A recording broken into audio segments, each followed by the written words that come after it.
तो hello guys, मेरा नाम है डब्लू और आप देख रहे हैं W connection official YouTube channel. आज हम आपको बताएंगे बीएसपी कार्यकर्ता ने मोदी सरकार पर सीधा हमला बोला। क्या कहा इस वीडियो में, आइए हम जानते हैं। अगर आप हमारे चैनल पर नए आए हो तो चैनल को सब्सक्राइब करना ना भूलें। तब चलिए बिना देर के हुए ले चलते हैं वीडियो की तरफ। नौकरी के लिए लाचार होकर के घूमना पड़ रहा था। आप लोगों ने एक बड़े बड़े वादों पे की प्रतिवर्ष 2 करोड़ नौकरियां दी जाएंगी और किसानों को न्यूनतम समर्थन मूल्य 2 गुना किया जाएगा।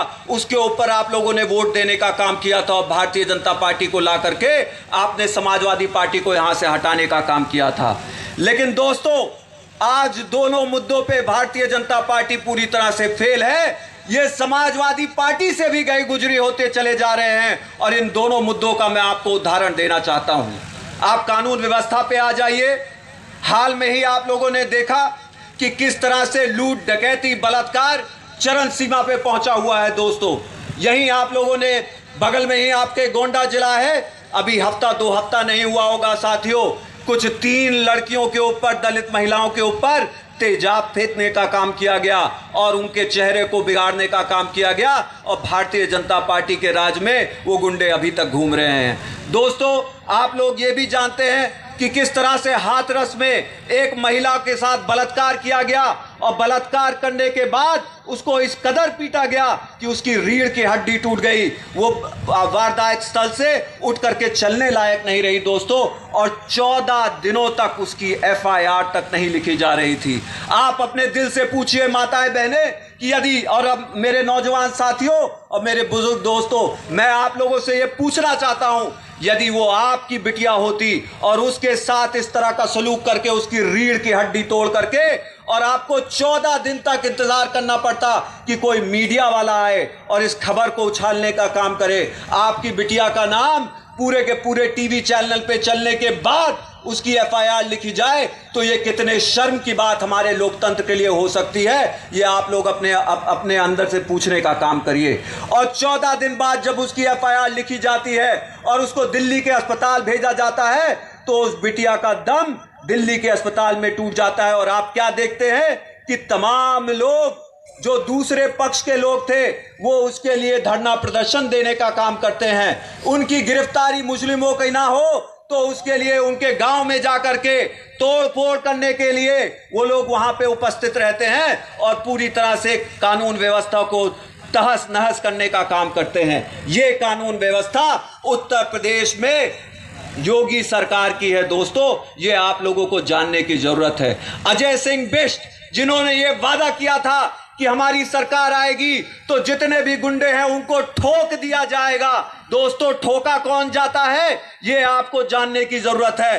ठोका ठेले वाला जाता है, ठोका वो स्मैक पीने वाला जाता है जिसके ऊपर मामूली से मुकदमे होते हैं, जो पिछड़े वर्ग, दलित समाज और गरीब समाज का व्यक्ति होता है। 2-4 मुकदमे लगने के बाद पुलिस के ऊपर इतना दबाव होता है कि कुछ लिस्ट लेकर के आओ ताकि मीडिया में हम दिखाना शुरू करें कि हमने गुंडों को मारने का काम किया है।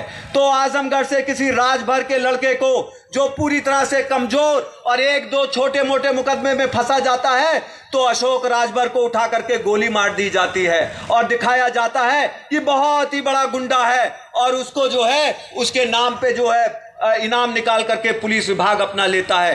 ठेले वालों को मारने का काम किया जाता है, मुस्लिम भाइयों को मारने का काम किया जाता है और पुलिस अपना कोटा पूरा करके योगी जी को ये दिखाती है कि हमने इतने गुंडों को ठोकने का काम किया। दोस्तों, बड़े बड़े अपराधियों को भी आज आप लोग देखते हैं कि अगर वो सरेंडर भी कर देते हैं तो उन लोगों को न्यायिक प्रक्रिया के सामने जाने नहीं दिया जाता।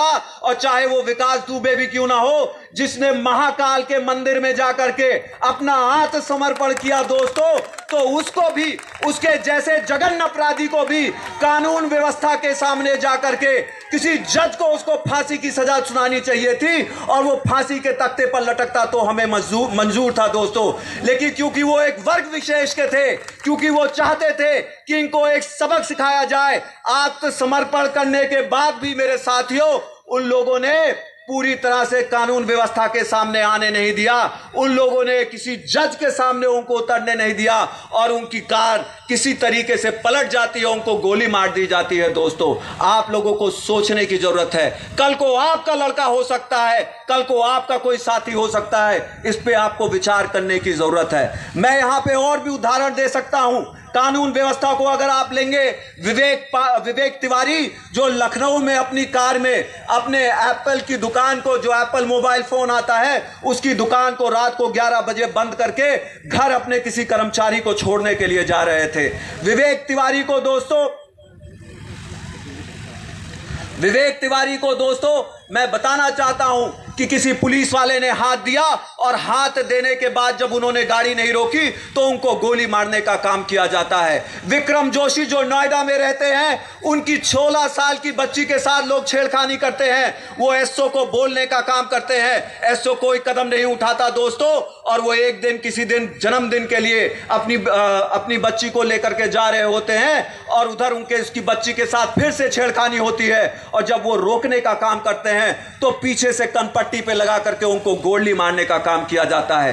कानून व्यवस्था पूरी तरह से ध्वस्त है, चाहे वो किसी भी समाज का व्यक्ति हो, आज वो सर उठा करके आगे नहीं बढ़ सकता। दोस्तों, आप लोगों को पूरी की पूरी तरह से कमजोर करने का काम भारतीय जनता पार्टी ने किया है। मैं यहां पे बहुजन समाज पार्टी का उदाहरण देना चाहता हूं।